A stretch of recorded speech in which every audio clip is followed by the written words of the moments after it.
काय सांगणार? आज दरवर्षीप्रमाणे आनंदी स्वामींची पालखी मिरवणूक निघालेली. दरवर्षीप्रमाणे आषाढी एकादशी दिवशी आनंदी स्वामी महाराजांची पालखी निघते. मी आनंदी स्वामी देवस्थानचा विश्वस्त असून आमचा वंश पारंपरिक हा उत्सव पार पडत आहे.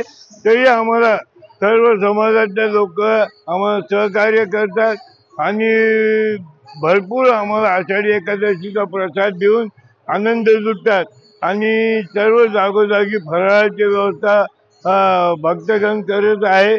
त्याच्यामुळं फारच आनंदी स्वामी महाराजाच्या उत्सवात येत आहे.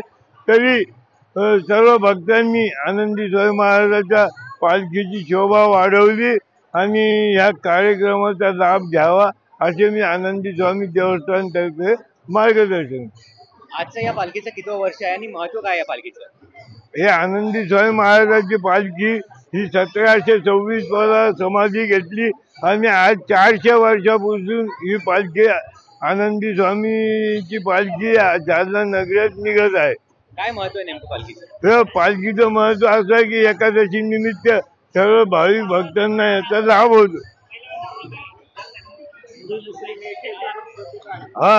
आणि दुसरी बाब म्हणजे अशी की आता दुपारी मोरंडी मैदानाच्या कोपऱ्यावर हिंदू आणि मुसलमान यांचे एकूण स्वागत होतं आणि एक बार पाशा हे सर्वजण आमच्या पालखीचं स्वागत करतात.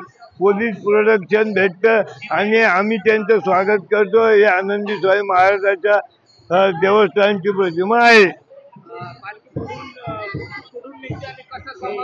पालखीचा निघण्याचा मार्ग आनंदी स्वामी मंदिर, कशीर रोड, गणपती गल्ली, सातवी मोहल्ला, बाजार चौक, विठ्ठल मंदिर, मोरंडी महिला तसेच गांधी चमन मार्ग संध्याकाळी 2 वाजता विसर्जित होतो.